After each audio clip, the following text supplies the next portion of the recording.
All right, everyone. It's Monday. Welcome to Nerdcamp Sports. I'll be moderating this evening. Mike Williams. I got Raja Anthony Ali. R&B should be joining us shortly. How you feeling tonight, my brother? Feeling pretty good, man. Football season's right around the corner. I've been watching a lot of preseason games, a lot of scouting for fantasy, like we were just talking about earlier. So I'm feeling Absolutely. I'm feeling a little bit better now, man. Summer's almost over, and we're going into that fall season where sports is really hot. All right. And mental health today, 1 to 10.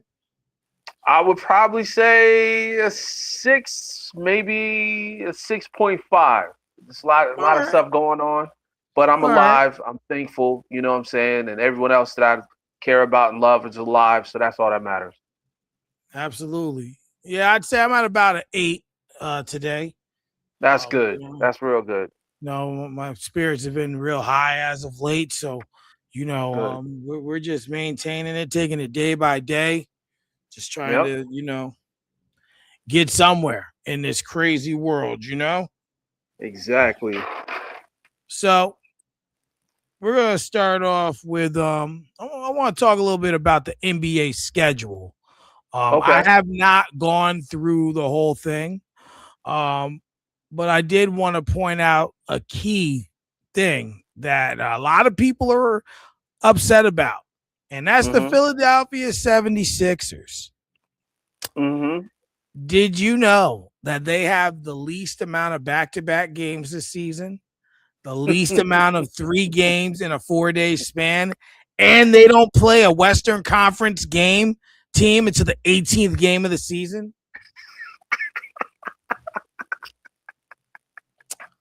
In the Adams. world, like Oh, yo, I've never, bro, in the history of watching sports, have uh-huh. ever heard of fans who know the schedule of a team like that. What Mm-hmm. are Mm-hmm. your critiques of that specific form of scheduling for Philly? First and foremost, shout out to the Philadelphia 76ers. Shout out to Adam Silver for lining them up to help them get to the position that they're in, to help them get into a place at least they can get to the Eastern Conference Finals, which I predicted, ladies and gentlemen. I knew this was going to happen. That's why Adam Silver said publicly, LeBron, make your decision so we can start working on a schedule. Because they all know this is the LeBron James farewell tour. They all know they're trying to give him the opportunity to at least get 5 rings. I don't know about 6 because he signed a 2-year deal, so I don't think he's going to get 6 rings. But I do believe he's going to win the championship with Philly this season and potentially retire. Who knows? But it's sad when you got people like um, analysts and people that's watching the schedules and they're looking at it and they're seeing it in real time. It's sad. And I'm saying sad because if you see it and I see it and we're not even in the inside like that, imagine what the insiders see and them knowing that this is the best schedule you could potentially have, especially with an aging team and a team that's riddled with injuries like with Joel Embiid and people like LeBron James, who's 41 years old. So let's be honest. This is a perfect opportunity for them. I'll say this. The league in the LeBron James era. So it's crazy to say. Mm-hmm. 2003 to now. Yeah, which is 23 years, Almost a quarter century. This damn near a man, quarter century. this man's been in the league. The peak for the NBA during that time, in my opinion, Mm-hmm. was when he was going to those finals 8 in a row. Right. And I say that to say that now, as we are obviously much closer to the end than we are the beginning or even the middle, Mm-hmm. and that this move to the Sixers was completely a move for a championship. Yes. And the league knows that Like, I don't know if you've seen it, but did you know that the Knicks and the Sixers, the opener is the most expensive opener in NBA history? They I said. bet. I I bet. believe it's in the Garden. Um, Mm-hmm. so when I look at that, and they're looking to make money, right? And Yes. where's money? Listen, I don't care what no one says. You have your Wimbies out there, your SGAs, your Jokers, and all that. But LeBron James is still the face of this league, whether That's people right. like it or not. So for them, they know people gonna go watch them Philly games. They know people gonna want to see it. And they know damn good and damn well the best place for LeBron James to be for them, especially after leaving the Lakers to go to Philly, is back to Mm-hmm. the NBA Finals. Now, Yep. how can they help that happen? Right? We know Joel Embiid and back-to-backs are not friends. No. So what do? You give them less. You know that 3 games in 4 days is not an easy task. What do? You don't do it a lot. Mm-hmm. LeBron has had his fair share of injuries, but when the playoffs come and it's time to play, the man's going to suit up. Right. And Joel Embiid, he only played 38 games last season, but the key was he ended healthy. He was got to the playoffs and played all the games. So now you come to a point where it's like, all right, what can we do? The league knows what they're doing. And not to mention, I think it's a little bit of not a statistic move, a smart move, because I'm not gonna lie, when the NBA comes back, I watch like the week that it opens because those are your marquee matchups, and Right. then I kind of don't watch for a while football is going on. Mm-hmm. The NBA is there, but it doesn't have all my attention, right? Right. So, and then the NBA, the NFL be stretching the schedule now. So, like when it was just Sunday, Monday, and even Thursday, you're like, all right, cool. But now these motherfuckers want Friday games and Tuesday Crazy. games. They Like might as well take Saturdays too. towards the end of the season, we get those too. So, so to me, I'm looking at this schedule and it's just, or for them, and it's a strategic move by them. And I think that, that it's important to them. Why to do that? It's important to them, especially considering he just made this move. It's important for them to try and get the Sixers into the finals. And I will say that, and to go off of your other point is I also do believe that I think he will get championship 5. Yeah. And if they get it somehow this year, he may just say, So to me, it'd be a good one to end it on. But Yeah. to me, I believe LeBron James will want an actual retirement tour. Like he would want to announce he's going to retire. The man announces everything else. Like, he's gonna want that tour, in my opinion. What's up, R&B? What's up, man? What up, though? We just kind of talked about the NBA schedule, specifically the Sixers schedule to start the season, where they have the least amount of back-to-backs. They have the least amount of 3 games in 4 days, and they don't play a Western Conference game until their 18th game of the season. What are your thoughts? Yeah, I seen that. I actually had screenshot that to send over to you, and I just never got around to it. But it's a cupcake ass schedule, and I'm gonna ask the famous question for Adam Silver and LeBron James: how long y'all been fucking, B? That's what I want to know.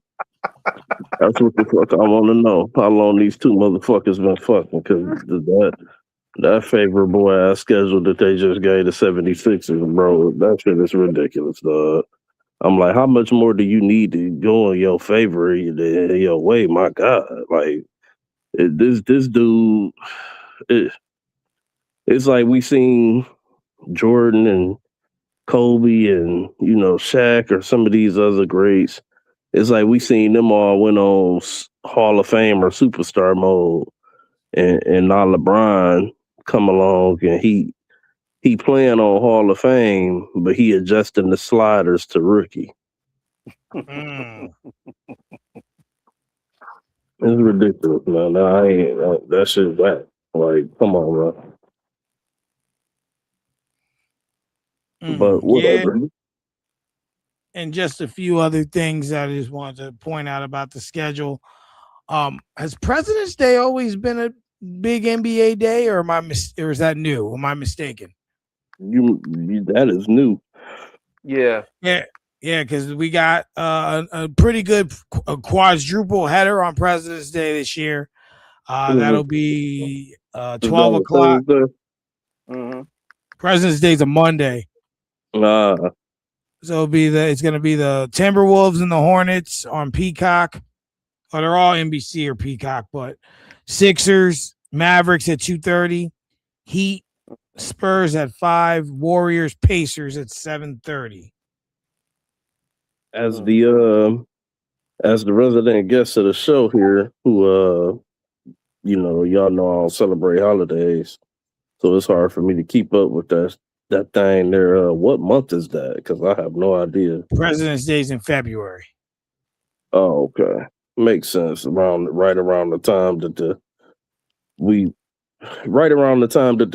starts to get their I guess what you would call they solo attraction time or whatever after the Super Bowl, because real fans paying attention to the NBA as soon as it starts. It's just that we ain't gonna pick the NFL. I mean, pick it over the NFL until after the playoffs. Yeah. And as for the MLK schedule, we got Pistons, Cavaliers, Sixers, Hawks, Timberwolves, Knicks, Rockets, Grizzlies. Oh. Who asked for Rockets and Grizzlies? Exactly. They got rid of Ja Morant. Now they want. Well, I know they do. I know they do the Martin Luther King thing because of Memphis, but they could have picked. They could have picked a better.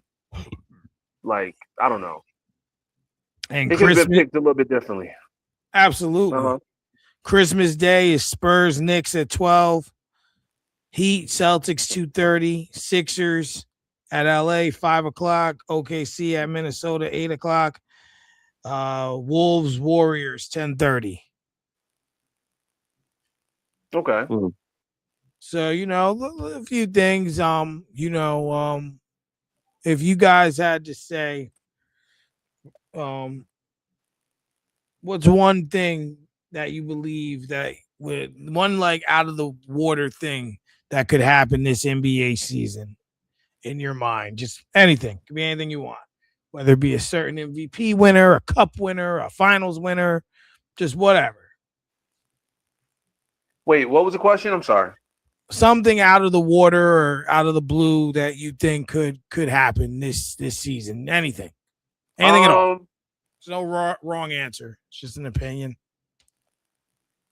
That's a hard one though, Mike, because I honestly can't really think of nothing because it's such a I really feel like it's not a lot of parity so far coming into this next NBA season, so it's hard to really pick one right now. We'll save that question for when we get closer to the season. Matter of fact, I give you something. I give you something. I think we bound to see a superstar get moved at the trade deadline or before. Rumors are Austin Reeves could get moved, which we just seen the Lakers got sold. Kevin Durant is highly rumored to be in the trade, being Houston's trade favorite, saying that they looking to move on from him. And then I also seen a rumor about what was the third player? It was Kevin Durant, Austin Reeves, Steph Curry. The Golden State could potentially decide to move on from Steph Curry at the trade deadline if he so wishes. So I'll go with that one, I guess. Maybe we'll see one of these stars get moved. Yeah, I definitely agree with that. Especially the Kevin Durant situation. Lord knows he's well overdue to get moved because of what happened last season and the burner account. I'm surprised he's still there in Houston, to be honest.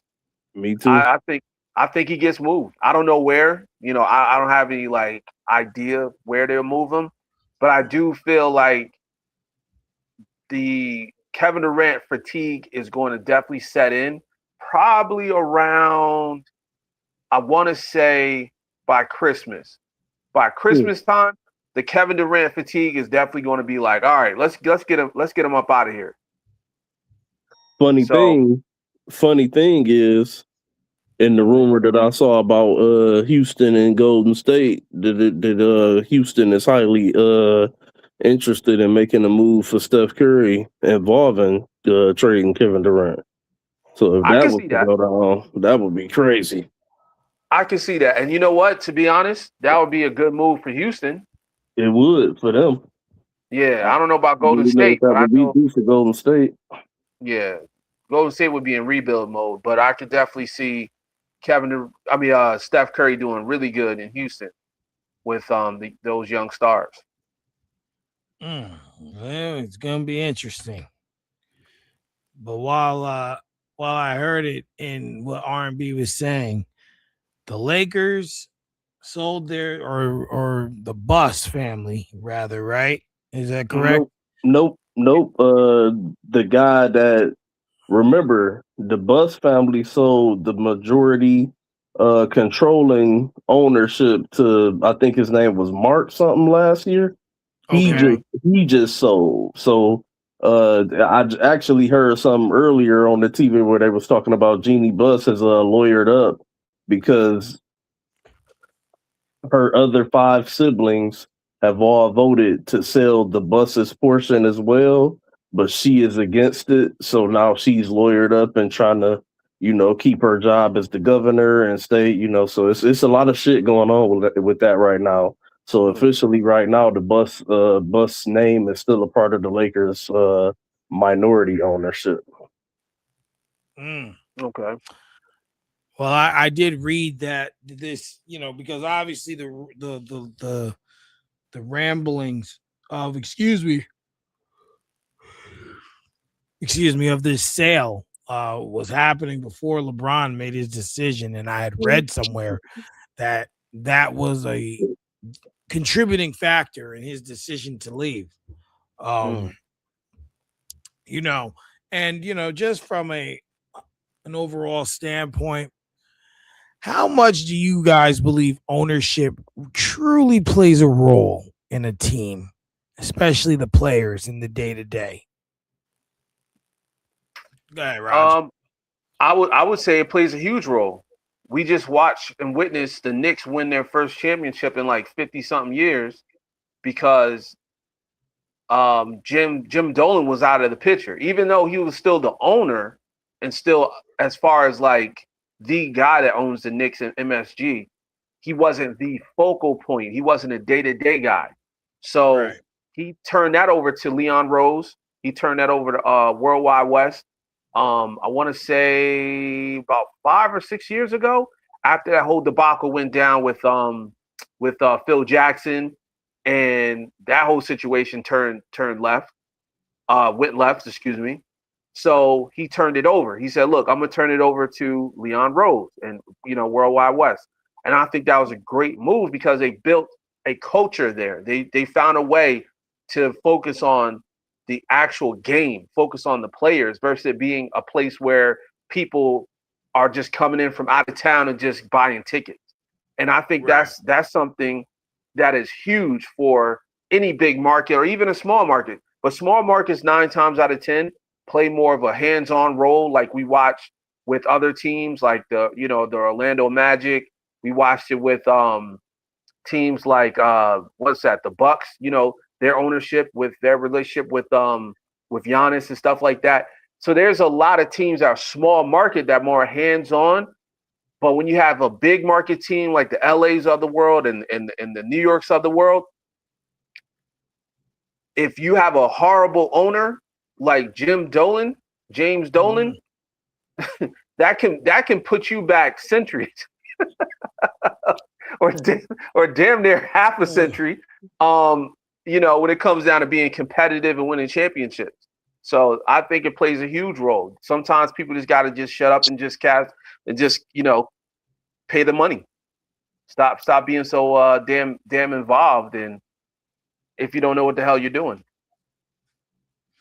Fact, Rogers, he's 100% correct. I have to agree with him on this one, especially as someone that lives in Detroit and being a Detroit Lions fan majority of my life. Ownership definitely played a big part and why they were so sorry and for so long, and it took for people to die off and things to transcend down to younger generation or a different generation for things to finally take a turn and be handled in a different way, and now look at us, so ownership definitely uh plays a huge part, because I mean, just think of the word ownership.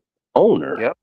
They got the final call, they got the final say, so I would probably say it's probably over 50% of what causes a franchise to be successful or a failure lands in the lap of ownership, because they have so much of the crucial cause to spend the money or save money, be cheap, whatever the case may be.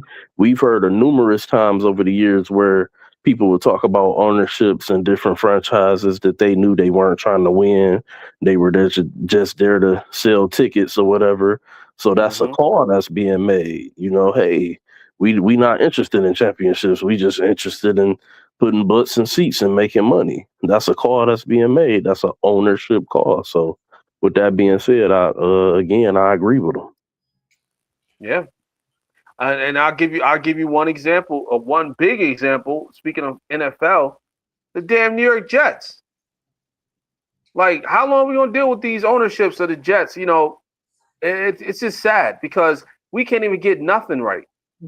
And until I feel like R&B was saying, somebody either dies off or decide to sell the team, they're not going to be taken serious.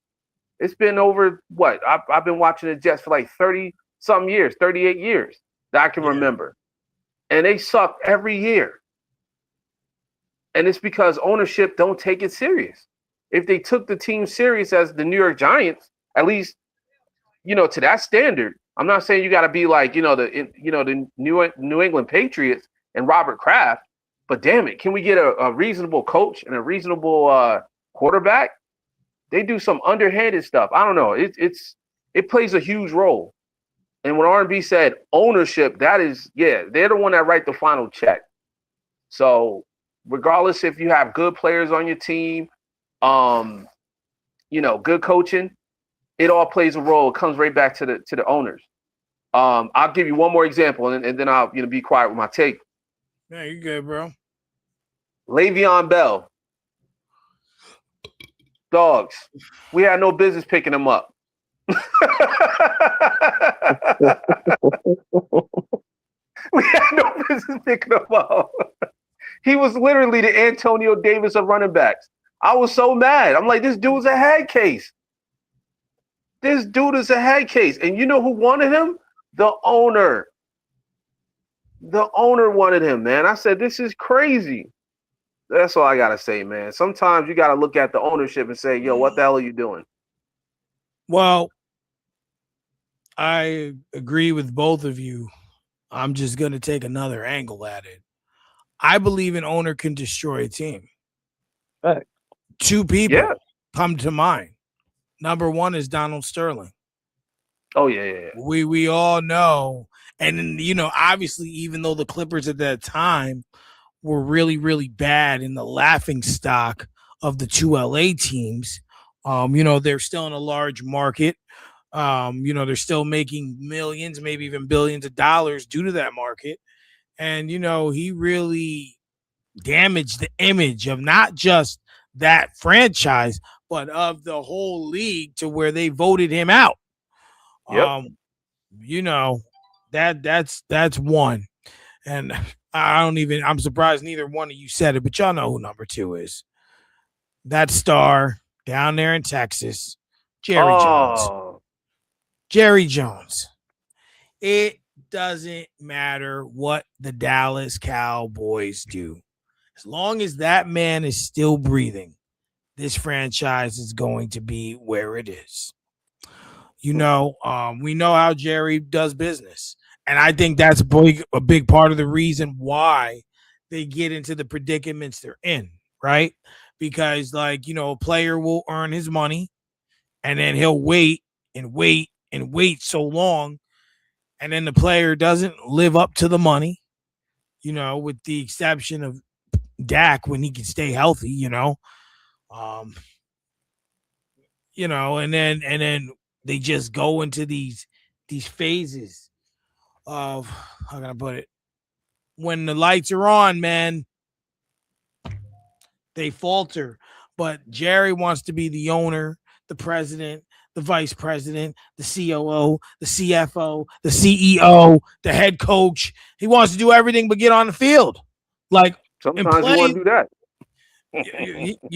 So to me, when I look at ownership, it's highly, highly important. It's highly, highly strategic, and having an owner that cares, and the owner and the general manager should be working in condescent to make the team work. Owner says, this is what I want. Do this, this, and this, and to your point also, Raj, about Le'Veon Bell. I mean, man, anytime a player, especially a running back, takes a year off, it can do damage. Especially when it's a non-injury thing. It's not like he was injured. He just wanted the bag. And he didn't like the bag that Pittsburgh was giving him. Well, not so much the money. He wanted more guaranteed money that Pittsburgh wasn't going to give him. And he got the money he wanted and just wasn't able to live up to the expectation. And it's unfortunate. But I mean, yeah, you're right. So we're gonna, I think ownership plays a role, and we gotta just really we really just gotta take it one day at a time, one season at a time, and let it be what it be. I mean, one more thing about the Jets Go ahead. and Le'Veon Bell. I forgot. Remember they hired that coach that looked like Jim Carrey on hold on. Who? Adam Gase. Adam Gase. The one who looked like he was being high in his press conference. He looked like he was. I don't know what the fuck you call that. I ain't never smoked nothing, drank nothing, nothing that had me looking like that.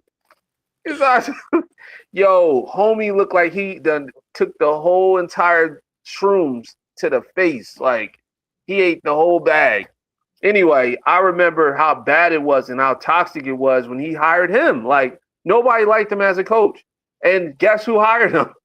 Woody Johnson. Like Woody Johnson did some things that should have him locked up forever, man. I mean, I don't know. When I heard about Woody Johnson allowing his son to tell him players to sign or draft according to their overalls on the video game, I was done with that situation just off of that. But I did want to give a little bit of pushback to Mike on Jerry Jones.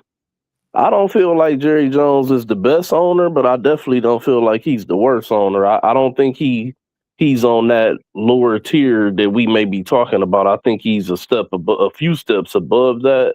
I know he can be a little hard-headed in the way he does things and being the owner and GM and stuff like that. But overall, we have to give Jerry his flowers. He did, have a part in bringing home 3 Super Bowls. He does keep the Cowboys very, very relevant and at tops of worth as a brand and sports as a whole, not just the NFL. They one of the top worth brands in the sports world. And he does a pretty solid to good job of going out and signing players and finding talent in the draft. Like Jerry has drafted some great players over the years. So I do think that sometimes he can get in his own way, or Be so, overbearing.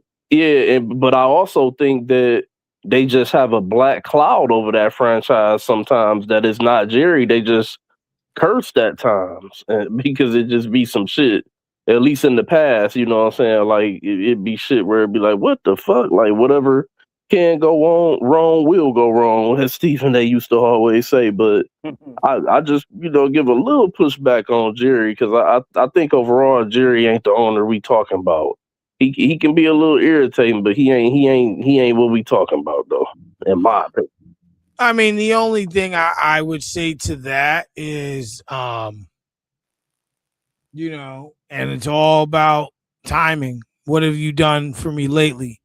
His fans are so annoying, which is why I blame him because I'm tired of his fans.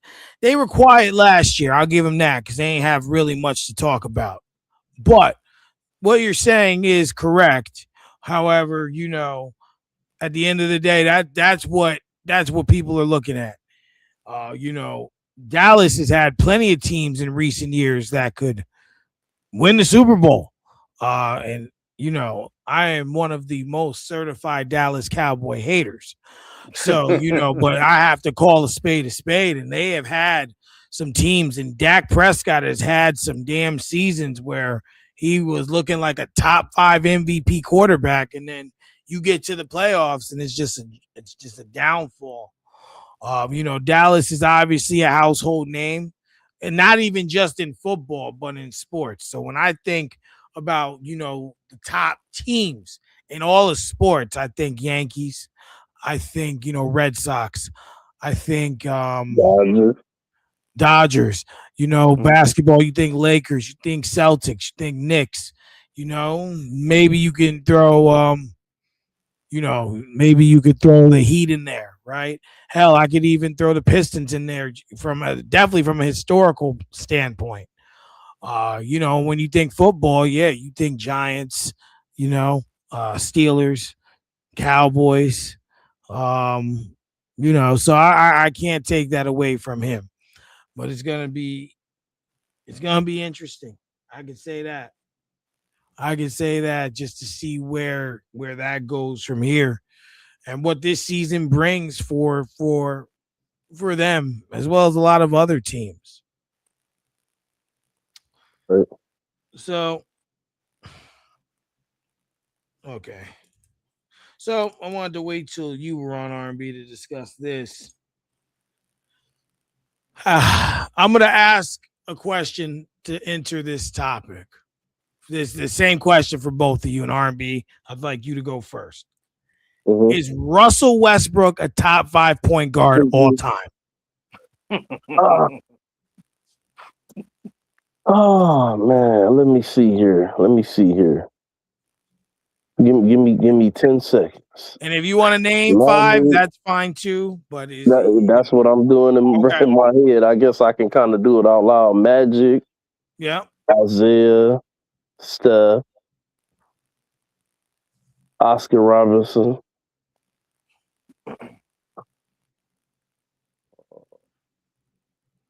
John Stockton. Man, fuck John Stockton. Whoa.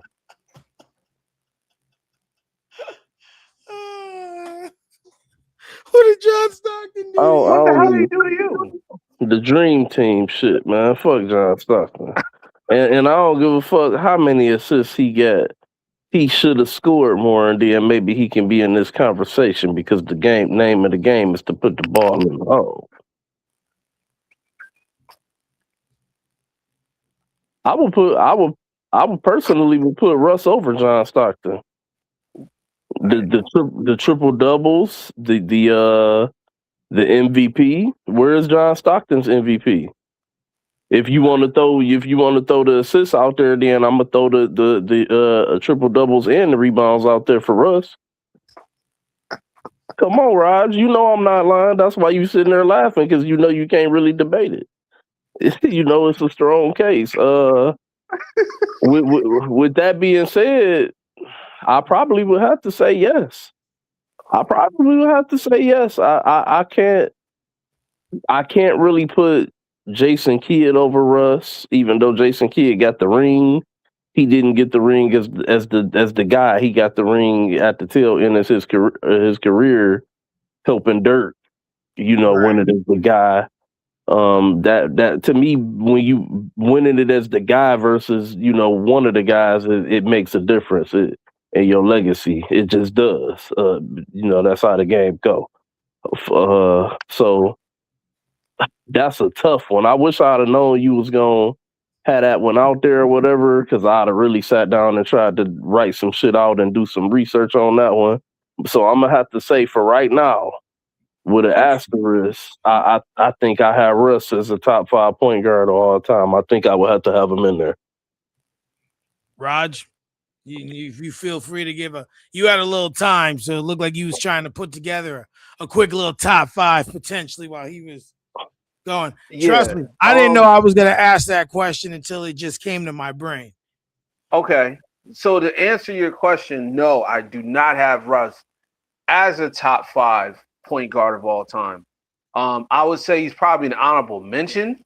Nah, I want to hear you name your 5 like I did.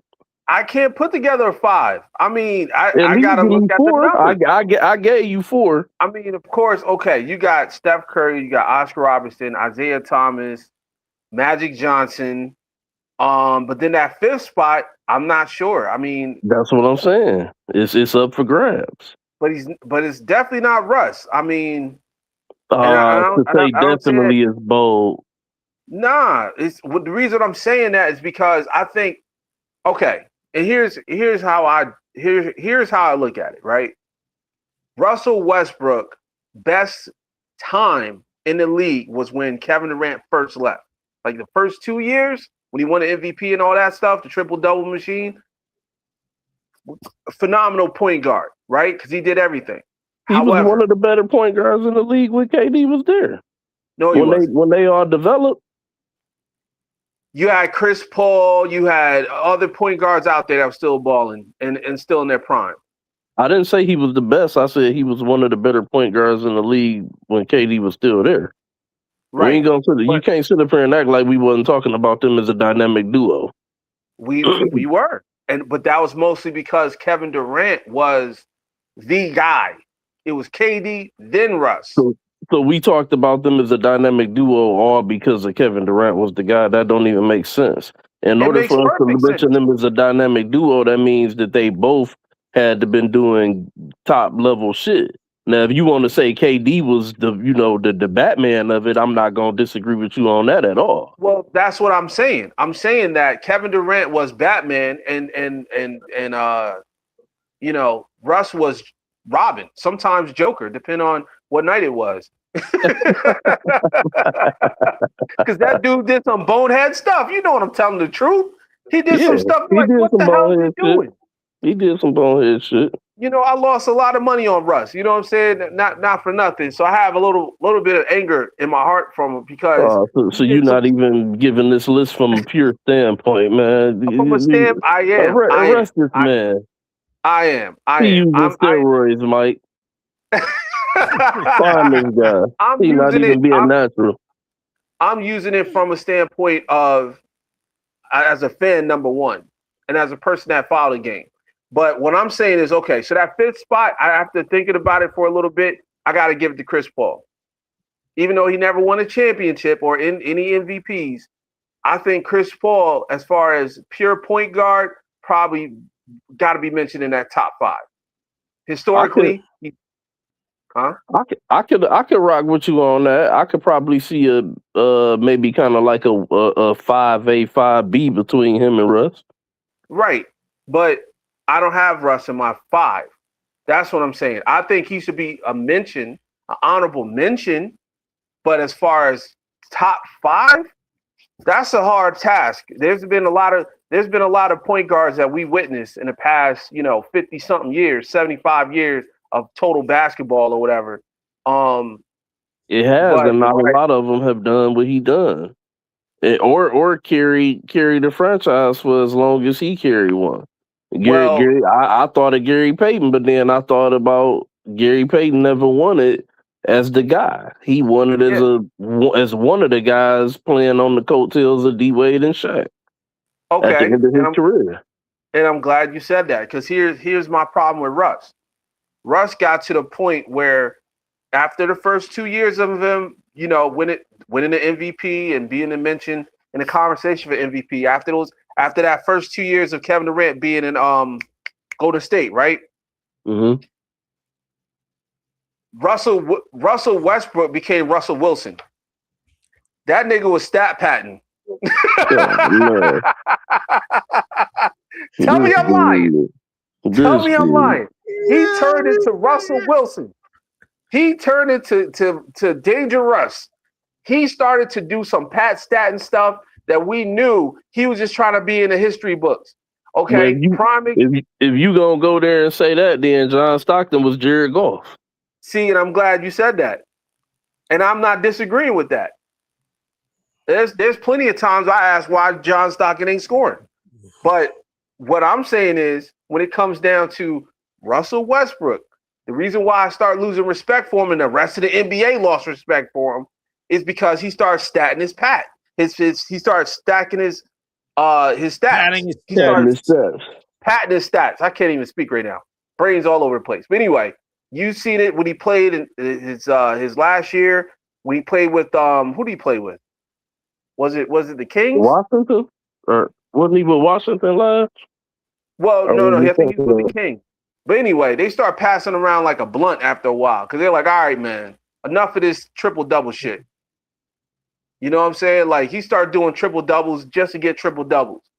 And that started making me mad because I'm like, I know you're a better player than that. As athletic as he is, as talented and as fast as he is, he started doing some dumb stuff. Prime example, his peak bonehead moment was when he was on the Lakers. I can't unsee that. Let's not act like that never happened. He was on the Lakers with LeBron and AD. Man, that shit was never a good fit. Why not? That's God taking him out. God took him out for that fault. That's God taking him out. He said, man, that wasn't clipped. He went right off. Let me tell you, Mike, this is why I can't put him in the top 5. We all witnessed him play with LeBron James and AD, did we not? Yeah. If you put John Stockton, I don't know what's wrong with this shit, but I was saying that should have never been a thing. With him being on the Lakers, that was LeBron trying to be the GM and failing miserably. It just never was a good fit. And that's fine. But what I'm saying to you, R&B, how is it a bad fit if you top 5 point guard? You put any of those top 5 point guards on that team with LeBron and AD, they win the championship. Right or wrong? You put a top 10. You put a top 10 on that. You put Chris Paul, Steve Nash, Pistol Pete. Come on, man.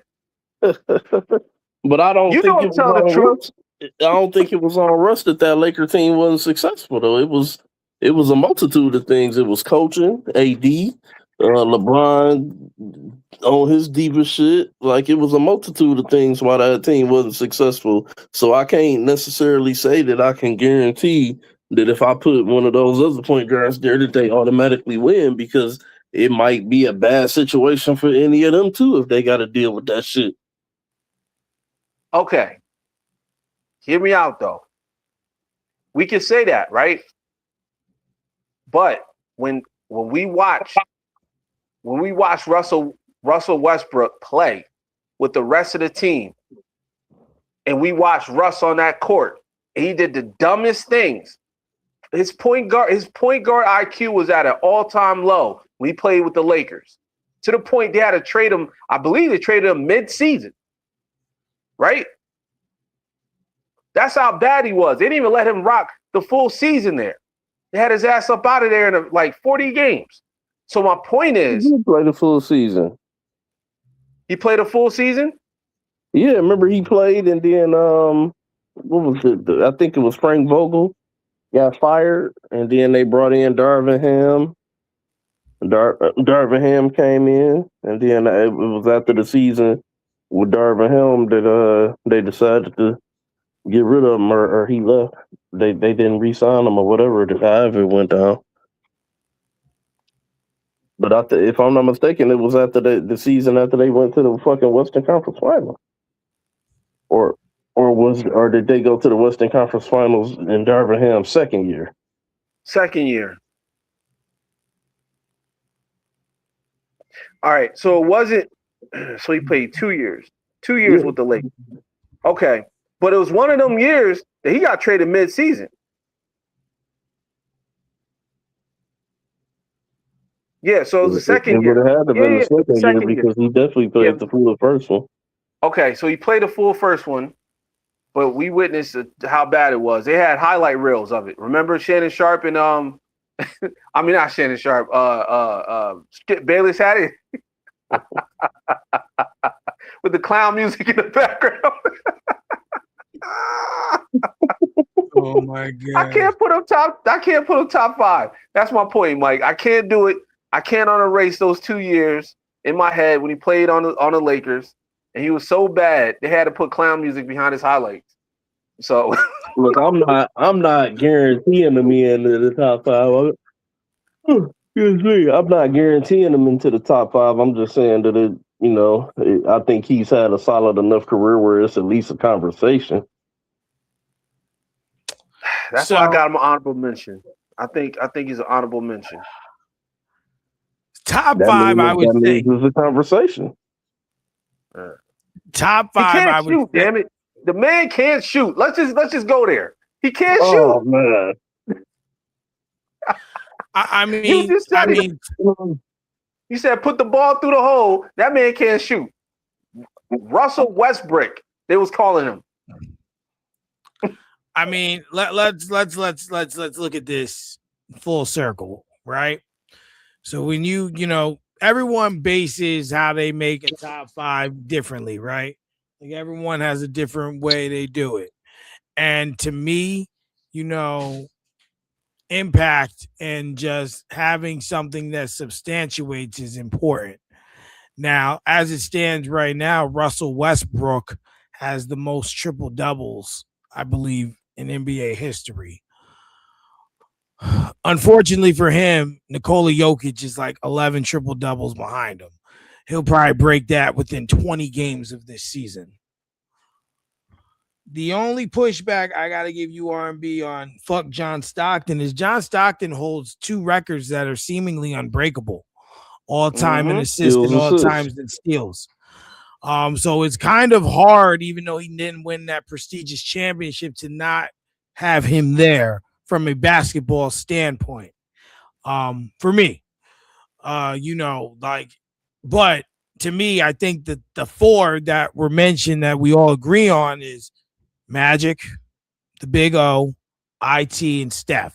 Whatever order. I mean, for the other 3, because I don't care. Magic is number 1 at the position all time. No one can convince me any differently. So that 5th spot, Stockton's a conversation. I think Russ is a conversation as well. There's Chris Paul's a conversation. But I'll say this: Russ is definitely top 10, for sure. But 5 is hard. It's definitely a conversation. Russ had a lot of good years, even through the turmoil, right? Like to Raj's point, when KD left, that was a big deal, and him doing what he did for, what was it, 1 season or 2 seasons? He was playing like that down there. It was 2, actually 3 seasons. Was it 3? 3? Yeah, he won 1 in the MVP. 16-17, he won the MVP. But for 3 seasons, his last 3 seasons, OKC averaged a triple double. 20 plus point triple double at that. Right. So I gotta, that's why he's still considered in there. Yeah. So it's just real hard. I was hoping that he would sign with someone else. I did read before I came on the show that the Wizards actually offered him a 2-year deal, and he ultimately decided to retire. But there's no doubt, regardless of what people think, he definitely has been, great to watch. And I just really wish he could have gotten that. He's one of those players I wish he could have got that championship. You really wish he could get it. Him, I would throw Carmelo Anthony on that list. Those are the two names that pop out because for those who don't know this, I don't know if you guys know this, but I had read that Melo was actually going to sign with the Nuggets for 1 year, the year they won the title. And he ultimately decided to retire. Even if he wasn't the guy no more, damn it, Melo deserved a ring one way or another. But no, I like. But I don't know. But I do think that a conversation at minimum is there for him to be a top 5 point guard of all time. But I just wished it. I just thought he was going to sign somewhere else because he was still playing at a pretty high level. Right. It's not like he was like a dud or garbage or just a shell of himself. Like he was still playing pretty good basketball and just wasn't able to win. Yeah. That's the way this can go. Kawhi Leonard. So Rod, I had read a report that said that they had concluded and found no evidence, but then I read another report that it's not done. This is a disaster, and I'll let you go first, Raj. What are your thoughts on this whole mess with Toronto and the Clippers right now? Well, I mean, we talked about it for a few weeks now, for a couple weeks, excuse me. But the main thing I think is this. Adam Silver once again proved that he's all about money. He doesn't care about ethics. He doesn't care about integrity. They pretty much said they didn't find any evidence showing that Kawhi Leonard was getting money under the table from this fake endorsement deal to kind of circumvent the cap space. Here's my thought. First and foremost, Pablo Torre, the guy that broke the story, right? Former ESPN analyst, ESPN commentator and stuff like that. He's the feds. I don't care what nobody says. This dude got files on top of files on top of files about athletes. He's the reason why what's the name went down, Malik Beasley. He's the reason why Chauncey Billups went down. So I think he's working with the CIA or the feds. He's working with somebody that's highly connected. For somebody to have that much information and to be a news reporter, you do the math.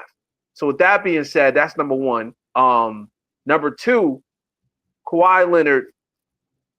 Well, I shouldn't even say Kawhi because it's not even him. It's his Uncle Dennis.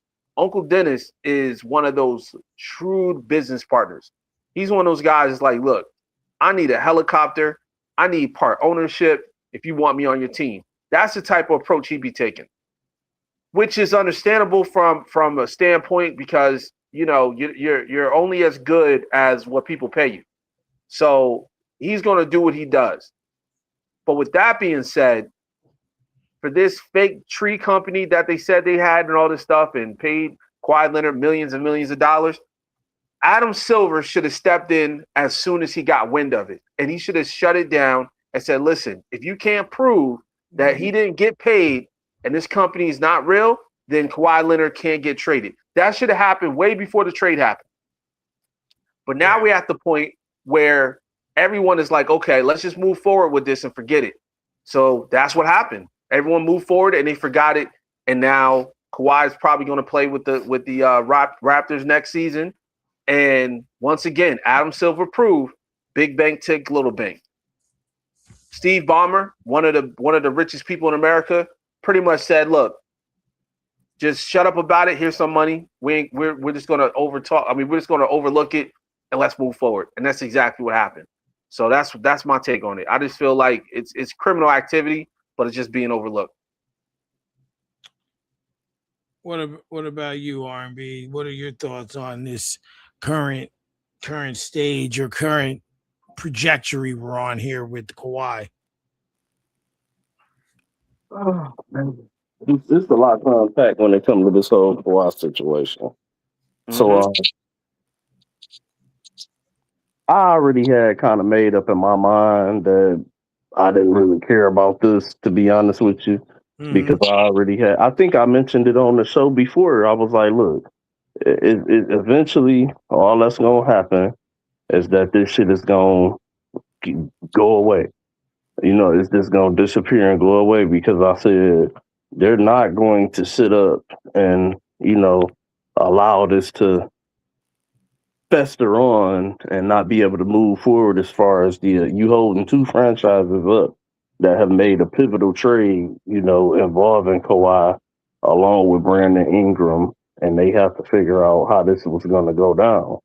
And, you know, you're not going to tell me they were going to just move forward and then halfway through the season, the investigation over so the trade can be finalized now. Or, the investigation is over and now we got to veto the trade at so it just didn't make sense at the end of the day. So when it comes to this whole situation, I'm just,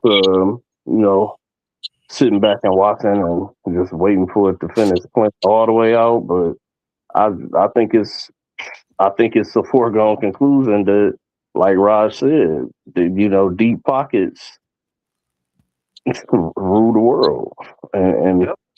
and we already know Adam Silver come across as a money hungry, like a blood sucker. So it's all about the bread for him. So if the right amount of money is lying in his pocket, and then it is what it is, man. So at the end of the day, I just kind of feel like that situation just was another one of those stories to help clickbait and get ratings for ESPN throughout the summer and something for people to talk about. That's all that shit was. Smoke screens. I agree, and I want to add a little bit juxtaposing too. By the way, real quick. So back in year 2000, there was a player by the name of Joe Smith. I don't know if you guys remember. He played for the Timberwolves, right? Number 1 overall pick. He played for the Pistons at one point. Yep, sure did.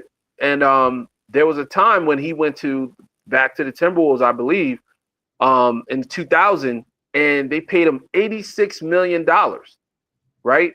But the only reason why they caught him is because they wrote it on a piece of paper that he's going to get paid from the team, but we're also going to pay you under the table $86 million. So Adam Silver pretty much let this one go. But David Stern, back in 2000, he fined the Timberwolves $3.5 million. And not only that, he stripped them away 5 first-round draft picks. 5 first-round draft picks because of this. Now, they was able to receive Joe Smith on the team, but year 2000 all the way to 2005 was stripped. So it just goes to show you, like, there's ways of punishing a player or punishing an organization or a team or whatever if you do it the right way. But Adam Silver, like R&B said, is a money-hungry bloodsucker. This dude took so much money from these gambling companies, it's not even funny. And then when we point out, these players are point shaving, right? When we're pointing this stuff out, everybody looks at us crazy. They're like, oh, that's not the case. How can you tell me that's not the case if we're looking at what's happening on television? Yeah, I mean, in real time, like, they're going to pick who they want to pick. They're going to do what they're going to do. And they're going to like who they're going to like. And when with Kawhi Leonard, he's been one of the most oh my God, not criticized. There's a certain word I'm looking for. I can't think of it. Criticized isn't it though, but it's along that line. Along those lines. Polarizing. Thank you. That I knew it was. I knew it was there. I Yeah. knew it was eyes was in there somewhere. So Yeah. when I look at Kawhi, he's been the most polarized. Like you remember when they won in Golden State or in Toronto against Golden State, and then Kawhi left and went to the Clippers. There were talks that if he won a championship with the Clippers, he was going to go down and be regarded as one of the greatest players, like in the upper echelon of Kobe and Mike. So, to me now, they're trying to. I think Toronto believes that lightning could strike twice. However, he's 8 years older. Like people like seemingly forget that. Yeah, he looks and laughs the same, but he is 8 years older. And it just gets tiring. So like, listen, you're like to both of your points, they're not gonna find anything. We know how this is gonna go. You're gonna let the trade go through. Let the trade go through. Let them go back to Toronto. Even though personally I think it's a bad move on Toronto's part, personally, than keeping Ingram's better, but not in my opinion. like, did you see him play during the playoff? Only for the youth. Only because of the youth, I agree with that statement. That's what fair. I mean is fair. like think about it. This team was what they were in 5th place. They went to a game 7, and it's not like they got destroyed, right? Yeah, like it could have went their way. They could have went their way. Just interrupt the process. Right. And and you got rid of an intricate piece. Like we gotta remember, it's Kawhi Leonard, and he played a lot of games this past year, but them knees are them knees, baby. Did he? How many games did Kawhi play? I doubt he played 40. Compared to other games, I seen him. I seen him quite a bit out there. Because to me, 35 games for Kawhi Leonard's a lot. That's messed up. Listen, he averaged. Last season he averaged 28.6 rebounds, 3 assists. Kawhi Leonard played. He did his thing. Kawhi Leonard played. Hold on. First of all, y'all know I'm a Kawhi guy. I love me some Kawhi, but let's not act like those numbers aren't somewhat inflated and pumped up from the fact that he's playing less games. Kawhi Leonard played 65 games. He played 65 games last season. 32 minutes a game. Wow. Remember that surgery he had?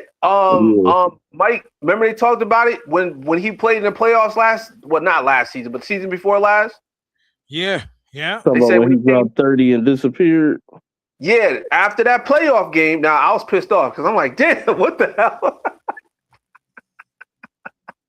Yo, he dropped 30 and retired after that. But after that surgery, after that playoff series, he got another surgery. I think he went to the same doctor.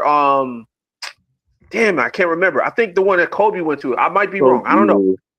I think it was. But anyway, long story short, he went to Germany. And then the same one Kobe went to if he went to Germany. Yeah, he went to Germany, and then he came back, and he looked like the old Kawhi instead of old Kawhi. This dude was dropping like 25, 30 points a night. I was like, damn.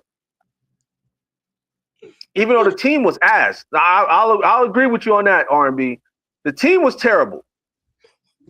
But for him to play 65 games, play 32 minutes, I'll take it. I'll recant on that one because I had no idea that he played 65 games. But I still stand firm that 65 out of 82, that them numbers can still kind of be somewhat inflated. Somewhat. Yeah.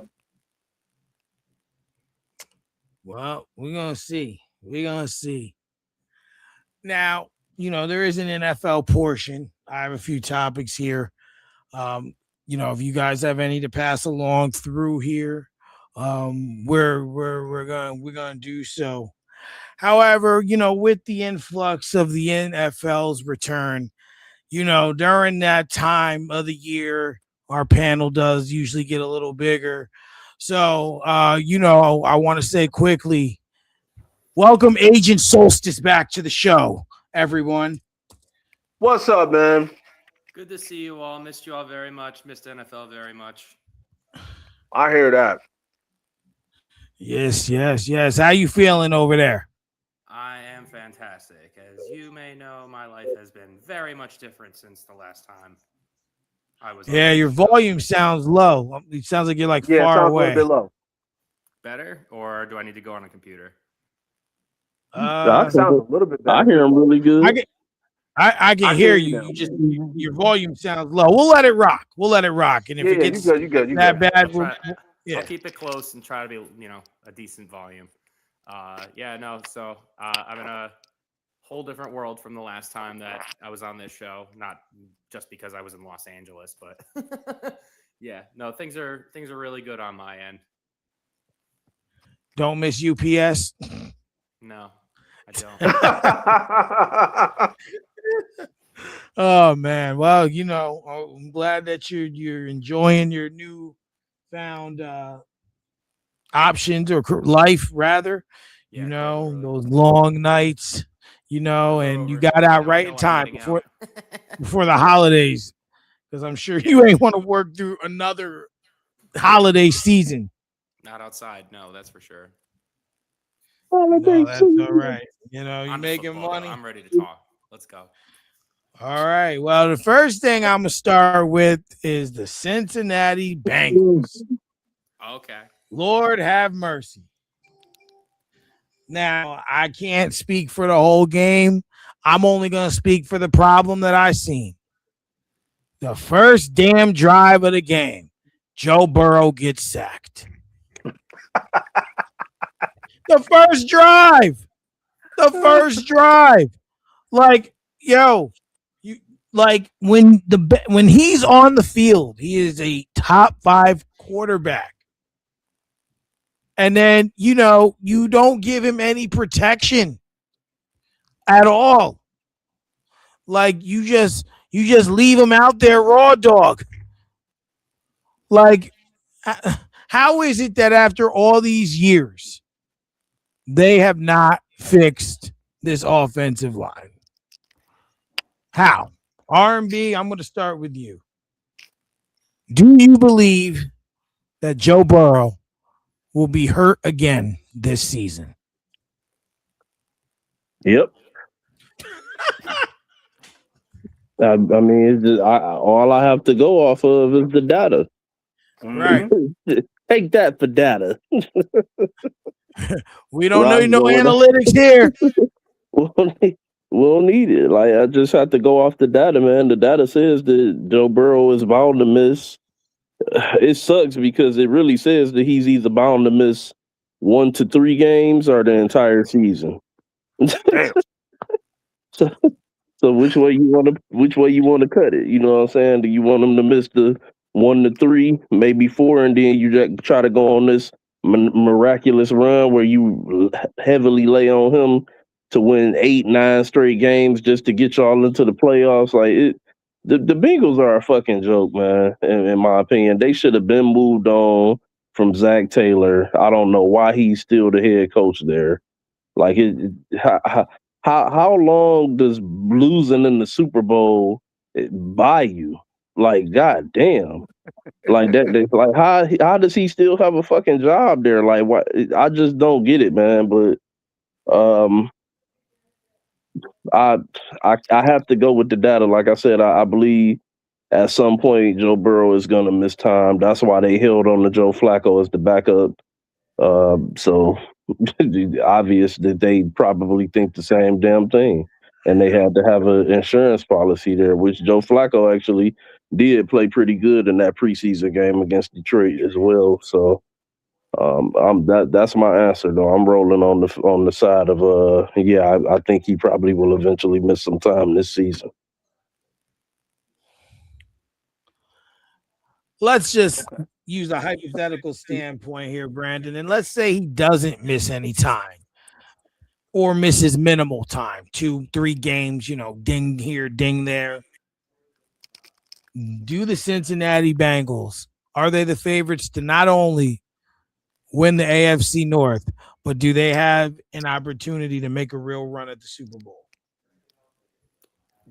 Do I would say they're the favorites in the AFC North? I mean, they're in the conversation for sure. It's basically them in Baltimore because I don't really feel like I could take the Steelers seriously. Steelers gonna win it again. It could happen, but like I just don't. Moving on from Tomlin to McCarthy, like moving backwards in time for Rodgers, that's just not that. I don't see that. I could be wrong, but like, I feel like last year the Ravens were heavily injured, and once again the Bengals were injured. Again. So if the hypothetical is the Bengals are, healthy, if Joe Burrow's healthy through the whole season, I certainly say he's in the conversation for the Bengals are in the conversation for most legitimate team in the AFC North and do have a chance to go back to the Super Bowl. I'm not going to say no, but I'm not. The Ravens are also very much worth a look before the Bengals. I mean, you got a lot over there still. Jamar Chase, we know what he brings to the table. T. Higgins, Chase Brown fits into their system real well. But also to R&B's point, Zach, it's weird because when the season ended, there was speculation about Tomlin. There was speculation about what's his name? He went to New York. Harbaugh. Harbaugh. Yeah. And then we knew Stefanski was going to be out, right? Mm-hmm. I wouldn't have thought in a million years that Zach Taylor would have been the last man standing of those other three guys. Because, he went to a Super Bowl. We know what Tomlin did in his time there. We know what Harbaugh did in his time there. Stefanski won a couple Coach of the Year. Did he win one or two in his time there? Coach of the Year. I know he won one. I don't know why I thought he won two. No, they didn't have a good second year. It was just one? Okay. Yeah, just the one. Right. So, we gotta see what that really brings. But, Raj, in your opinion, this offensive line, obviously they have not fixed it at all. No. What can they do to protect this man if they're not gonna fix this offensive line? What can they do? Pray. They need to go to church because there's nothing they can do. I mean, at this point, this team has got to be snake bitten. I don't know.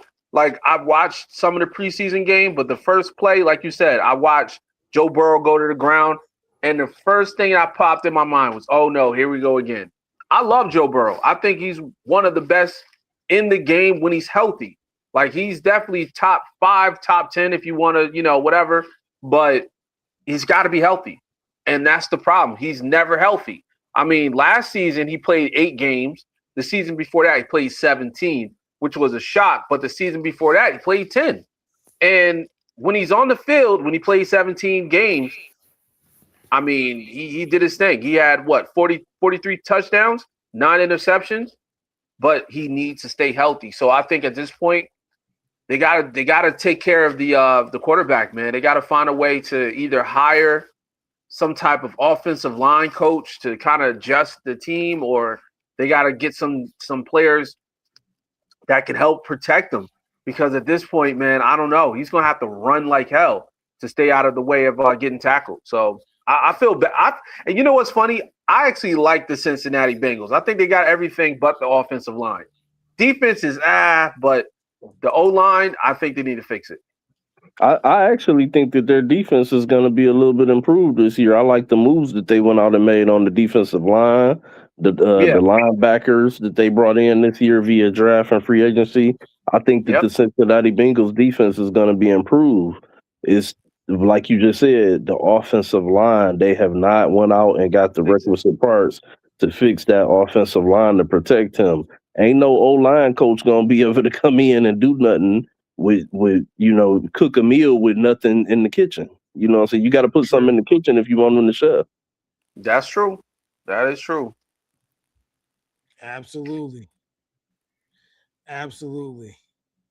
Well, we're gonna see what happens. We're gonna see what happens with that for sure. But while we there, I only watched really one game, and y'all know what game that is. Y'all already know what game that is. I kind of just scoreboard watched everything else, but y'all know, y'all know I had to watch and see what was gonna come of our quarterback situation. Now, all off season, I've been watching. I mean, a bunch of Steeler groups in all season. You really took the fan? Here, I'll turn the air on. Oh man, I was. You asked me not to turn the air on.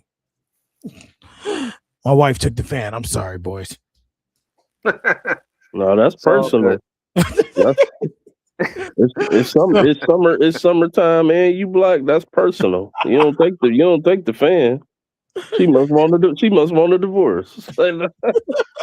You can only see the look right now. She turned the air on for a little while. It just was off. Just trying to cut back. Save some of that cash. Hell yeah, you got to, man. Trump and the damn economy. I told you everything Trump fought. Nah, that's how we rolling. When Josh Allen come up short this year, solstice, it's Trump and the economy. Remember that. Oh, okay.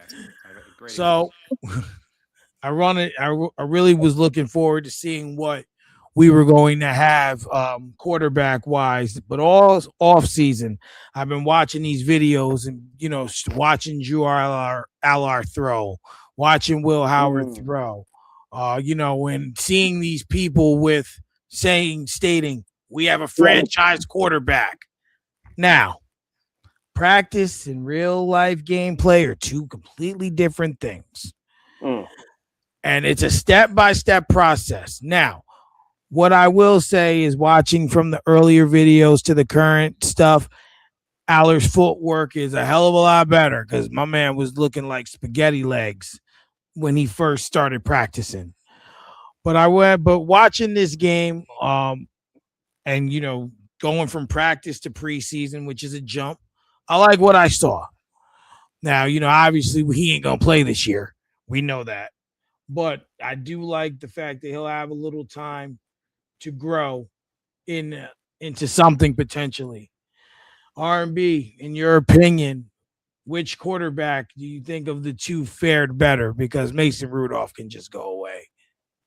I don't even know why. Yeah, I'm with you on that, but I like the way. That's a tough one, man. Because I actually did see the Pittsburgh game as well, and I think Will Howard and Drew Allard both look damn good.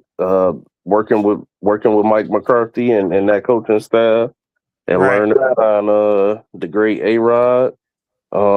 It's really gonna be one of them for sure. I think moving forward, only time will tell.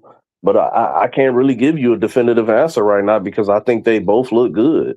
If Aaron Rodgers wasn't on the team and they were battling for QB1, right now we'd be at a stalemate on who we're rolling with to roll out there for the next preseason game on the first team because you just can't really pick because, like I say, they both have some really good plays. They both threw the ball well. But I am really impressed with Allard, though. I am really impressed with Allard. And that's who I'd lean towards. 2 touchdowns, a rushing touchdown, 10 of 13. I want to say 184 yards. I think I don't remember Yeah. for sure, but that definitely is a big thing.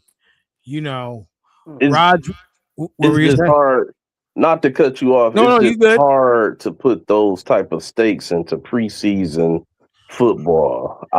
Again, you talking to somebody that's a Detroit Lions fan. I've seen Joey Harrington go 9 for 9, 108 yards and 2 touchdowns, and we all like, oh, he finally fucking got it. He about to be the Joey Harrington that was at Oregon. And then he came out and did what he did, and he was fucking Joey Harrington. So it's like it's just so hard to Well, put that stock in the preseason football. well, when and I think you all can attest to this, you follow your teams, even their OTAs, and you watch all their stuff a little more closely than you watch other stuff. I can say as a fan that I've seen the improvement, and just to see him put anything, because it's still a real game, right? Sure, it's a preseason game, but they're still hitting each other, they're still calling penalties, they're still doing everything that they would in a real game, still playing the same amount of time. But the talent level isn't as good. Right, So I'll say that much, but just it is an He improvement. throwing against me and Raj in the secondary versus Patrick Surtain. Mhm. Absolutely. That make a big difference. Oh yeah. But based on what you saw, Raj, do you think Mhm. that the Steelers have something to look forward to potentially after Aaron Rodgers retires this season? Yeah, absolutely. If they could, help, and it's all depending on how they develop with the organization, with the mentorship of Aaron Rodgers being there, because I think he's one of the greatest to ever play as far as quarterbacks. Um, I think Drew Aller definitely did great, throwing 10 for 13, 153 yards, 2 touchdowns. So that means that he's got a knack for whatever it is that he's doing. But once again, this is preseason. Then of course Will Howard, 7 for 9, 86 yards. He had 1 sack, but it boils down to what happens during the regular season. If we can see them play or a few snaps during the regular season and see if they actually feel comfortable against the real teams out there, then yeah, I think they're going to pretty much determine who's going to be that QB2. But as far as the future goes, they look pretty good. They look good. It's just a matter of developing. Aaron Rodgers being, I don't even know how old he is. What, he's 43? 41, I think. 40, I think he's 42. I think he'll be 43 at some point in the season. Yeah, so And he'd be like turning, I next believe, November 40. or some shit, December, somewhere around there. Yeah, so him being in his 40s, you got to start working on that plan. You have to. You have to start working on it. What's coming up after the season? As far as Mason Rudolph goes, his time came and went. He had his opportunity, and I think it's best for him just to move on. But I love what I saw from Drew Aller, to be quite honest. Yeah, it's definitely going to be a interesting show, and just seeing what they're going for, and what they're going to put forth moving forward.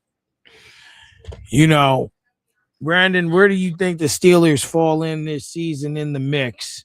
Because obviously, they found a way to kind of attempt to stay relevant while rebuilding, which it usually doesn't work, but they didn't take that full crash dive, if you will, and just say, fuck it. We're going to rebuild this from the start. I mean, in my opinion, that it's a valiant attempt, like to try and do so. I would say the Bills were pretty kind of successful in a sense that, like, when they finally broke their drought and got in 2017 when they got the wild card finally, Yeah. like they tried to rebuild at the same time of not really like losing their where they were at that point, but they kind of did, and you kind of have to. So like I feel like the Steelers are going to take a bit of a step back because like it like I don't see 41-year-old Aaron Rodgers and his old coach that they used to complain like, oh, there's no, I have problems.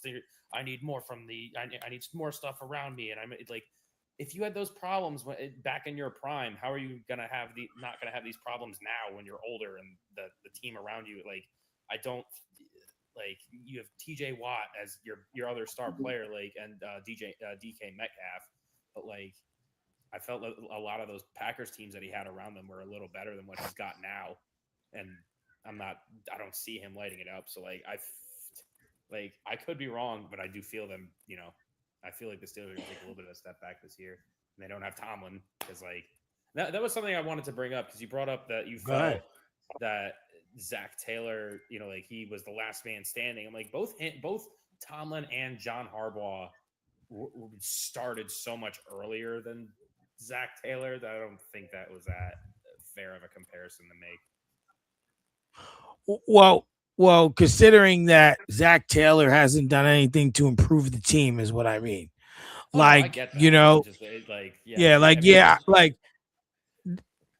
Tomlin would not have been fired, in my opinion. He would not have been fired. Harbaugh was fired, right? Yeah, no. I mean, Tomlin was a different case because that's just the Pittsburgh way.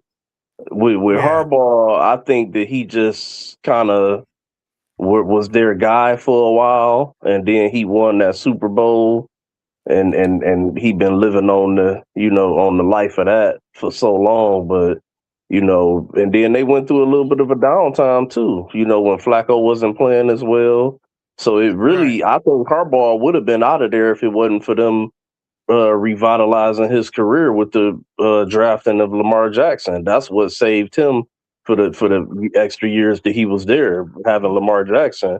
But it also was a demise for him being there too, because having that talent grew into the talent that it became, and not being able to deliver a championship or get over the hump was eventually what got him out the door. Mm-hmm. Yeah, and I think that we're in a league too, Brandon, that right now we talk about winning, right? Like that's what's important.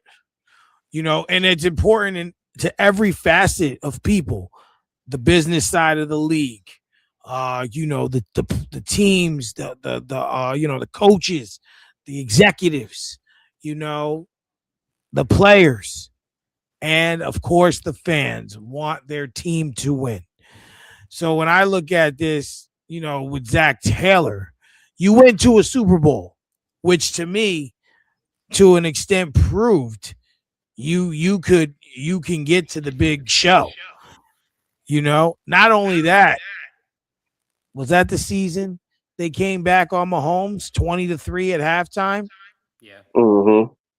You did the unthinkable as well. And then the offensive line was still bad back then. And it was horrible, god awful, So when you look at all that, and like to R&B's point, how long can you just live off of that?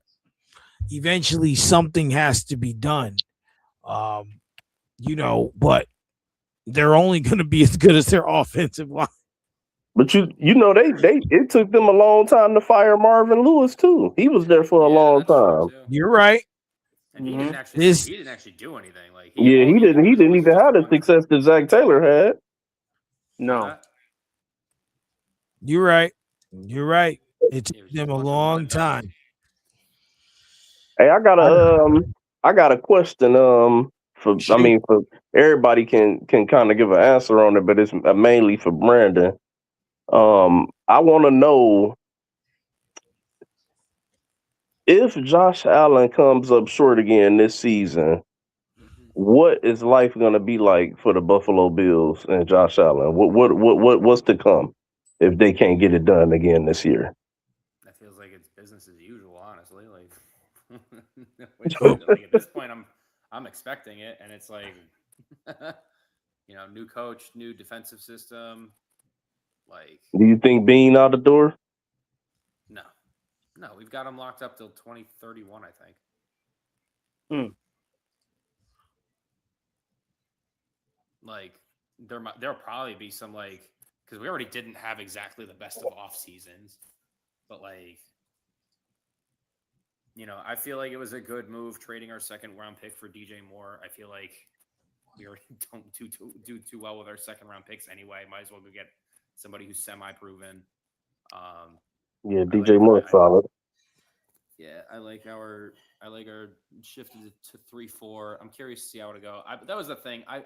When we moved on from Sean McDermott, I wanted to also move on from Brandon Beane. That was part of the thing. Like, there were things that it felt like it became apparent in the past 2 years that while Sean McDermott was a problem and did kind of need to go, that Brandon Beane was a bigger problem than it had initially alluded onto. But yeah, no, just this off season in a way that a bunch of stuff has gone. It's just been like, I'm not holding my breath or thinking. I would, in my honest opinion, we're another divisional round at exit. So like that's just where I'm at. I'm fully braced and ready for it, but I'm definitely ready for football. Yeah. With McDermott out the door, Bean still there. Y'all trade the second round pick for DJ Moore, who we all know started to have some good chemistry with Caleb Williams in that first year. And then last year it was solid, but it just wasn't what it was, I think, Caleb's rookie year. And it seemed like the team grew around DJ, and he just wasn't that number one guy like they thought he would be. So maybe being in Buffalo would kind of give him a little resurgence because we all know he's a hell of a wide receiver, at least from his days with the Panthers. But what I want to know is, would you have liked the team to reach out to Stephon Diggs for a potential reunion between him and Josh Allen before because I think he signed with somebody this week. Washington. Washington, the Commanders. Yeah, Commanders. But would you have liked to see the reunion? I would not have liked to see the reunion, but if it happened, I wouldn't have been mad about it either. Mm-hmm. Just was wondering. It's one of those things like I'm very over him, but at the same time, like he would have made us better. Yeah. And to go off of that, I want to say I think DJ Moore is the perfect wide receiver one. The reason why is because all the times that he played in Chicago, and he played in the Carolina too, right? Yeah, he started in Carolina. Yeah, but the times he played in those two, he didn't really get an opportunity to play with a top-tier quarterback, in my opinion. I mean, even though Caleb Williams were just getting to that point, he's not there yet. But I think this is a perfect opportunity for him to be like a legit, wide receiver one this time. Like really, really, really focus on his craft and running, catching, stuff like that and do what he got to do to help the team win. He's got an opportunity. Yeah, this is opportunity for him. But what's crazy? I was thinking about it though, Brandon. You know what I was thinking? If they picked up AJ Brown. Oh wow. I mean, it would have been nice to keep him away from the Patriots, but he's the exact kind of receiver we always go for. Like he's more of a just like 50-50 ball, go get it guy. Like that's what Keon Coleman was supposed to be like, or that's basically what he is, and we wanted to make him something he's not. So it's like, that's why that's specifically why we got DJ Moore, because he's more of the Stephon Diggs type. We already had the Gabe Davis type with Keon Coleman, and we have the Cole Beasley type with Khalil Shakir now, So now this kind of puts us back where we were in terms of like offensive, like systemic, the way the offense is built, the way it was back in 2021 when we looked our best, the 13 seconds. But it's always been about like in the playoff. It all comes down to the playoffs. It all comes down to what Josh ends up doing in the playoffs, what the defense ends up doing in the playoffs. So like, it's kind of it really numbs down the regular season, because it's like, okay, just get the spot and then do the thing. But until then, it's like, it's hard to get excited about anything. Like I want to watch, I enjoy the team, but it's definitely coming up short every year is really starting to take its toll. I got a question real quick for everybody, right? Whoever want to go first can answer. Two questions. Number one, did you guys see AJ Brown and Drake May on the sideline? No. What'd I they ain't see do? it. Did you see it, R&B? No, I didn't see it. Please, if you guys get opportunity, go watch AJ Brown on the sideline with Drake May. He's already AJ. I think he's the problem at this point. I had his back all last season because I'm like, damn, Jalen Hurts ain't giving him the ball. But watching that little interaction with those two guys, he's definitely a diva. He's a Brown. He's definitely a Brown. Listen, like we always say, bro, Yeah. that last name Brown, he's Yeah. related to Antonio Brown. You know, All we of them. got Chris Brown. We got, Orlando Brown. It's their prerogative. That's Bobby it. Brown. But James Brown. But let me ask you guys this question. Second question. Here it is. Do you think the Patriots are going back to the Super Bowl this season with No. the now top? No. Okay. No. And here's the reason why. Uh-huh. Last year they went 13-4 and had the softest schedule in the history of football. I mean, that schedule was softer than baby shit. And It was. It really was. there's no way they shouldn't have had the record they had, right? Uh-huh. And with being able to get over the Bills, what have you, and Mahomes going down, and the Ravens not making the playoffs and what have you. Like everyone, Burrow wasn't there. Everyone who was a threat. Bo Nix was hurt. Nix was out. Bo Nix went down. So Yeah. everyone who was in their way was out of their way. Because I had said that the teams they were beating weren't going to be the teams they seen in the playoffs.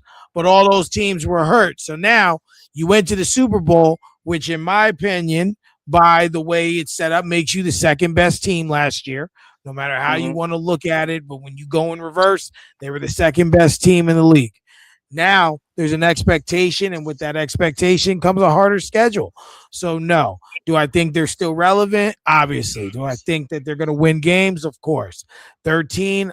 No, I think they step back. And I mean, obviously our NFL preview show, we'll get a little more into that, but I think they're going to be around 11 games winning, make the playoffs, of course, but no Super Bowl. Hell to the no.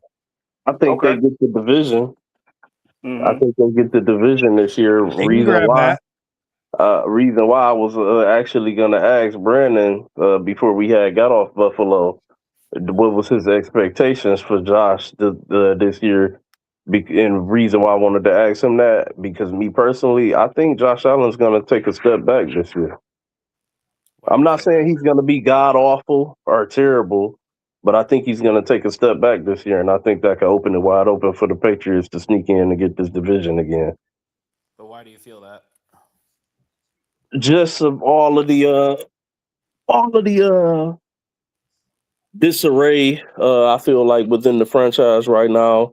Like I say, moving on from your old head coach, the wide receiver core having the issues that it was having all throughout last year and going into the playoffs, and now you bring in a new receiver in DJ Moore, which we know what DJ Moore was, and they're hoping that he can get back to that. He's still young, but again, like I said, that Chicago Bears team kind of grew around him instead of him growing with them, and that's why they decided to move on.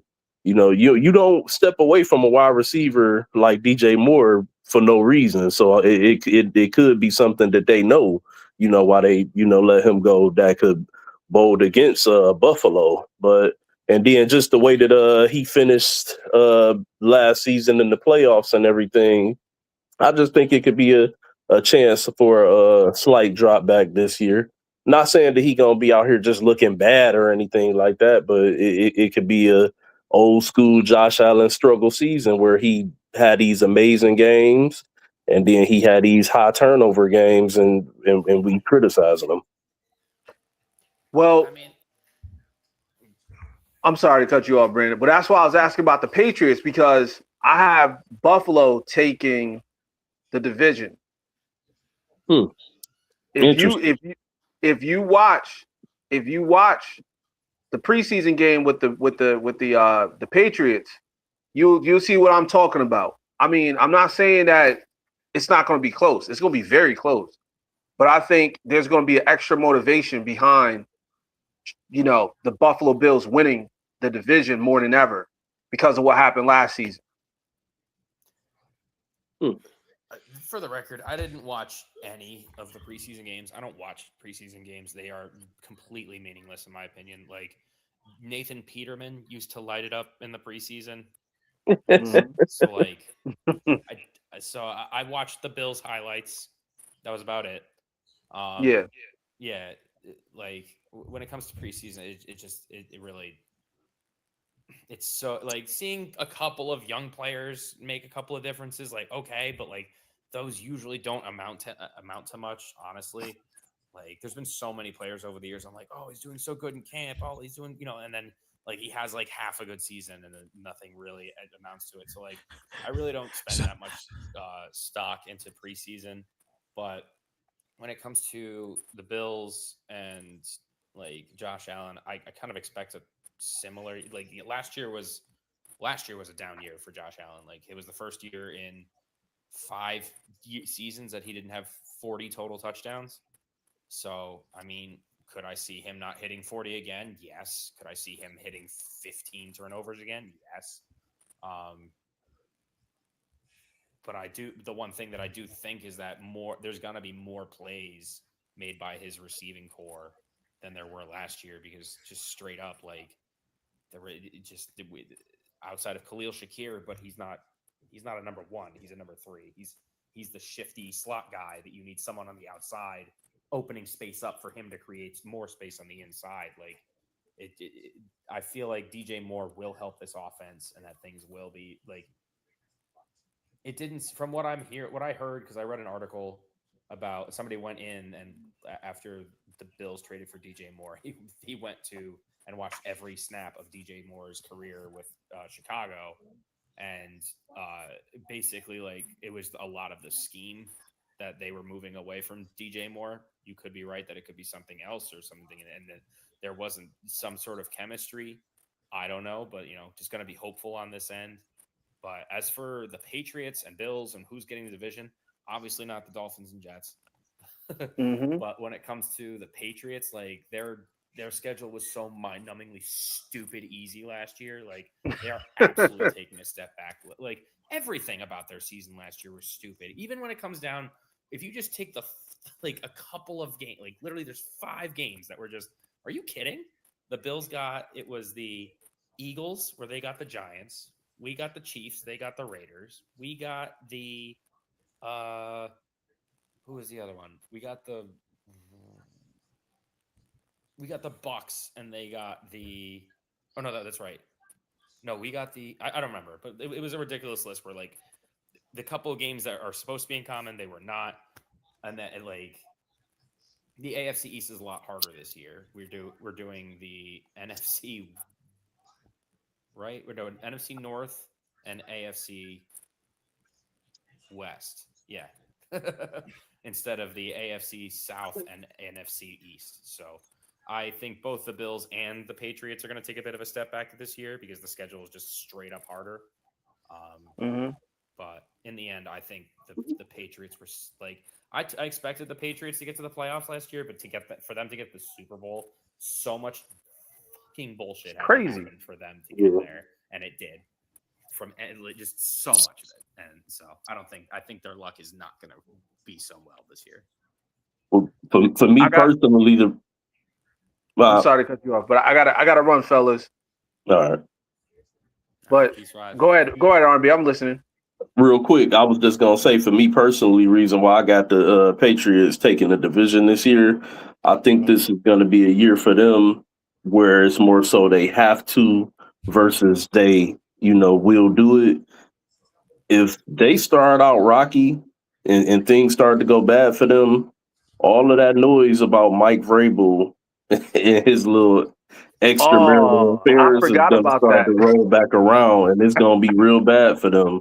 So they're against the Seahawks. So yeah, so they're going to have to come out swinging I don't think the Seahawks are going to be the same. I think they're going to be good because I love that defense, but I don't see the Seahawks being the same after letting Kenneth Walker walk and go to the Chiefs. I think that was completely just idiotic and stupid for them to allow the first of I've ever seen in my lifetime Super Bowl MVP allowed to just walk, offensive Super Bowl MVP. Now I know the dude who won MVP for the Cowboys years ago, playing next to Deion Sanders, got that big deal, you know what I'm saying, playing next to Deion and looking so good because Deion was able to make him look so damn good because they couldn't throw to his side of the field. But I've never seen an offensive Super Bowl MVP just allowed to just walk like that. That was a catalyst. Like it wasn't like he was just out there, you know, we like, yeah, he was just a part of the team. Like Kenneth Walker made big plays on the way to that Super Bowl. True. Absolutely. And that's the thing. When you now look at that, a piece of their team is missing. And you know, a lot of teams, you don't have that same narrative there for him. So now a lot of people are going to be ready for JSN as well. We know he had a career year last year. Do I expect him to still be effective and do what he does? Absolutely, but I don't see him having another 1,700-yard season. So you know, that's a dimension that's going to be gone. I know they drafted that young kid Jadarian Price, I think is his name. He's going to be a problem. He's going to be a problem. Oh yeah, but it's not, you know, we just got he might fit right in and they might not miss a beat, but I think Kenneth Walker, to R&B's point, I think it's going to be an issue, especially through them, you know, through the readjusting period. Yeah, the first 6 games or so. Hey, real quick, did y'all see that Jeremiah Love went down with a high ankle sprain? Yeah, I did see that. He'll be all right. He's probably part of why I don't fuck with preseason like that. Yeah. Highly investing in picks and then throwing them out there on the field for meaningless football and shit like that happen. It just don't sit well with me. Exactly. Yeah. Yep. Yeah, I'd be happy with getting rid of it altogether. Absolutely. Well, gentlemen, that's really all I have. Had a few other little ones, but nothing crazy. You know, Von Miller signed with Dallas for a year, $5.5 million. Oh, I didn't see that. Wow, that's big. Yeah, yep. That happened earlier today. Came up that he signed with the Cowboys. I didn't even know he was still playing, honestly. Man, the Cowboys might be. Man, the Cowboys might be on to something, man. We was just talking about Jerry earlier, and I was defending them a little bit. They might be on to something, man. That defensive line, Quentin Williams, Von Miller, they might be on to something, fellas. One thing, the R&B. Downs, that cornerback that they say might be the next Charles Woodson. They already got him playing safety and nickel. There's just one thing. What can go wrong will go wrong. And it's the Dallas Cowboys. It is the Dallas Cowboys. And like you just said, what can go wrong will go wrong. That's a fact. But hey, that's all I got for today. You know, hold on. I'm looking at, hold on, before we get off of here. You gotta admit that the league is a better league when the Cowboys are good, though. Oh, I agree. I don't know. All right, so you guys want to aim to do Sunday for the show? Next Sunday I will not be available. 23rd. You're saying? Yeah, got a lot going on next Sunday. Right, cool. Monday is doable though. Yeah, we can do Monday. Right. Monday's fine, but the NFL preview episode's August 30th. Yep. Okay. All right, just so everyone's aware. Fellas. All right, guys. Well, everyone have a good night. Brandon, thanks for joining back again.